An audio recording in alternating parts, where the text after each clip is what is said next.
और अब खबर एक और नए युद्ध के फ्रंट की। अभी यूक्रेन रूस युद्ध के बारूदी शोले शांत भी नहीं पड़े। मामला परमाणु हथियारों तक पहुंच चुका है। इस बीच अमेरिकी राष्ट्रपति ट्रंप के एक बयान से युद्ध के नए फ्रंट के संकेत मिले। संभव है अगले कुछ घंटों में वेनेजुएला पर हमले का आदेश अमेरिकी राष्ट्रपति ट्रंप दे दे। और अगर ऐसा हुआ तो रूस यूक्रेन युद्ध के साथ साथ अमेरिका वेनेजुएला युद्ध का फ्रंट खुल जाएगा।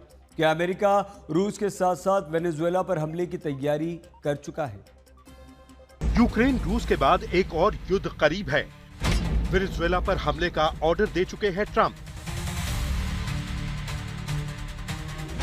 अमेरिका के सैन्य ठिकाने पर एक्शन में सेना। ट्रंप एटमी टेस्ट करेंगे, रूस वेनेजुएला से लड़ेंगे। किसी भी वक्त वेनेजुएला पर हमला संभव है। मादुरो और पुतिन से ट्रंप की बारूदी टक्कर। ट्रंप का ऑर्डर, सेना चली वेनेजुएला बॉर्डर। बीते 72 घंटों में अमेरिकी राष्ट्रपति ने जो कहा उसके संकेत यही हैं कि वेनेजुएला के खिलाफ निर्णायक एक्शन और रूस यूक्रेन युद्ध को लेकर अपनी नई रणनीति पर मुहर लगा चुके हैं। ट्रंप ने वेनेजुएला पर सैन्य एक्शन के लिए पूरी तैयारी कर ली है, तो रूस पर हमले के लिए हथियारों की सप्लाई का जिम्मा जर्मनी और ब्रिटेन को सौंपा है। यानी वेनेजुएला में अमेरिकी सेना टैंक, तोप और लड़ाकू विमानों के साथ तैयार, तो नाटो मुल्कों के विनाशकारी हथियारों से अब रूस के खिलाफ यूक्रेनी सेना नए हमले करेगी। मतलब यही है कि दुनिया में युद्ध के दो फ्रंट करीब करीब खुल गए हैं। क्योंकि पुतिन ने अपने परमाणु हथियार निकाले तो ट्रंप ने भी एटमी हथियारों को एक्टिव कर दिया है। ऐसे में ट्रंप की बारूदी तैयारी दुनिया को महायुद्ध की ओर धकेल सकती है। ट्रंप ने साफ कर दिया है कि बहुत जल्द चीन और रूस की परमाणु शक्ति को चुनौती देने के लिए अमेरिका अपने नए परमाणु बम का परीक्षण करेगा। ट्रंप के ऐलान के बाद यूक्रेन ने रूस की तेल रिफाइनरी पर हमले तेज कर दिए हैं। इसके साथ ही अमेरिकी सेना ने वेनेजुएला के करीब अपने सैन्य अड्डे को फिर से एक्टिव कर दिया है। वही सैन्य अड्डा जहां से वेनेजुएला पर अमेरिका का हमला संभव है। वेनेजुएला को लेकर ट्रंप के दिमाग में क्या चल रहा है, उनके ताजा बयान से समझिए। वेनेजुएला के राष्ट्रपति के रूप में निकोलस मादुरो के दिन गिने चुने रह गए हैं। मादुरो हमारे साथ बहुत बुरा व्यवहार कर रहे हैं। सिर्फ ड्रग्स के मामले में ही नहीं, उन्होंने हमारे देश में लाखों लोगों को फेंक दिया है जिन्हें हम नहीं चाहते हैं।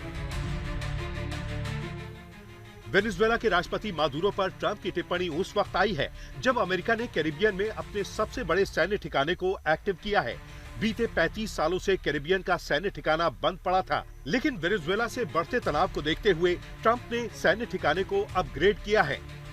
ये वही सैन्य ठिकाना है जिसका इस्तेमाल अमेरिका शीत युद्ध के दौरान करता था। ये वेनेजुएला से महज 800 किलोमीटर दूर है। दरअसल वेनेजुएला को घेरने के लिए अमेरिका ने कैरिबियन सागर में अपने सैनिकों की तैनाती बढ़ाई है। एक रिपोर्ट के मुताबिक कैरिबियन क्षेत्र में कुल 10,000 से ज्यादा अमेरिकी सैनिक तैनात हैं। यूएसएस इवो जिमा जहाज पर 1600 से ज्यादा मरीन सैनिक हैं। यूएसएस गेराल्ड और फोर्ड एयरक्राफ्ट कैरियर के साथ 4000 से ज्यादा सैनिक भेजे गए हैं। कैरिबियन में अमेरिकी नौसेना के 8 युद्धपोत तैनात हैं। प्यूर्टो रिको के सेइबा एयरबेस पर 10 F-35B फाइटर जेट तैनात हैं। यूएसएस गेराल्ड आर फोर्ड पर करीब 90 कॉम्बैट एयरक्राफ्ट हैं। बीते कुछ दिनों में वेनेजुएला के करीब अमेरिका ने अपने सैनिक के साथ साथ युद्धपोत और फाइटरों की तैनाती बढ़ा दी है। डिफेंस एक्सपर्ट मानते हैं कि अमेरिकी सेना की तैयारी का मतलब है किसी भी वक्त वेनेजुएला पर ट्रंप हमले का ऑर्डर दे सकते हैं। वॉल स्ट्रीट जर्नल की एक रिपोर्ट में कहा गया है कि योजनाबद्ध हमलों के जरिए वेनेजुएला पर हमले किए जाएंगे। ये हमले ड्रग तस्करों के ठिकाने पर होंगे। अमेरिका का दावा है कि वेनेजुएला के सैन्य ठिकानों का इस्तेमाल ड्रग्स की तस्करी के लिए किया जा रहा है, लिहाजा सैन्य ठिकानों को निशाना बनाने की तैयारी है। ट्रंप का आरोप है कि वेनेजुएला के राष्ट्रपति निकोलस मादुरो ड्रग तस्करों के गॉडफादर हैं। वेनेजुएला के राष्ट्रपति निकोलस मादुरो ने चेतावनी दी है कि वो किसी भी हमले का मुंहतोड़ जवाब देंगे। मादुरो के सलाहकार कैबेलो ने कहा है, अमेरिकी इस युद्ध को जल्द से जल्द खत्म करने की योजना बना रहे हैं, लेकिन हम उन्हें 100 साल तक नहीं जाने देंगे। वेनेजुएला ने साफ कर दिया है कि अमेरिका ने सैन्य कार्रवाई की तो प्रचंड युद्ध होगा। अब देखना यही है कि ट्रंप का अगला कदम क्या होगा, क्योंकि अभी यूक्रेन रूस युद्ध दुनिया के लिए सिरदर्द बना हुआ है और ट्रंप के नए एक्शन से युद्ध का एक और फ्रंट खुलना तय है। वहीं दूसरी तरफ अमेरिका से हरी झंडी मिलने के बाद जर्मनी ने यूक्रेन को पैट्रियट एयर डिफेंस सिस्टम की नई खेप भेज दी है। जल्द ही एक और खेप भेजने की प्लानिंग है। इतना ही नहीं, पोलैंड रूस बॉर्डर पर फ्रांस, जर्मनी और ब्रिटेन के लड़ाकू विमान पहले से तैनात हैं। इसी बीच ब्रिटेन ने यूक्रेन को हथियारों की नई खेप भेजने का फैसला किया है। एक मीडिया रिपोर्ट के मुताबिक ब्रिटेन ने यूक्रेन को स्वॉर्म शैडो क्रूज मिसाइल देने का निर्णय लिया है। ये वही क्रूज मिसाइल है जिसका इस्तेमाल यूक्रेन अब रूसी हमले को काउंटर करने के लिए करेगा। बड़ी बात यह है कि ब्रिटेन से मिलने वाली मिसाइलें मॉस्को तक हमले की क्षमता रखती हैं। यानी एक तरफ रूस की मिसाइलों को बेदम करने के लिए यूक्रेन को अमेरिकी पैट्रियट एयर डिफेंस सिस्टम मिल चुका है, दूसरी तरफ मॉस्को तक हमला करने वाली मिसाइलें जल्दी ही यूक्रेन को मिलने वाली हैं। मतलब ट्रंप की रणनीति युद्ध की भूमि में रूस को हराने की है, क्योंकि पुतिन की धमकी के बावजूद ब्रिटेन और जर्मनी ने यूक्रेन को हथियारों की सप्लाई पर मुहर लगाई है।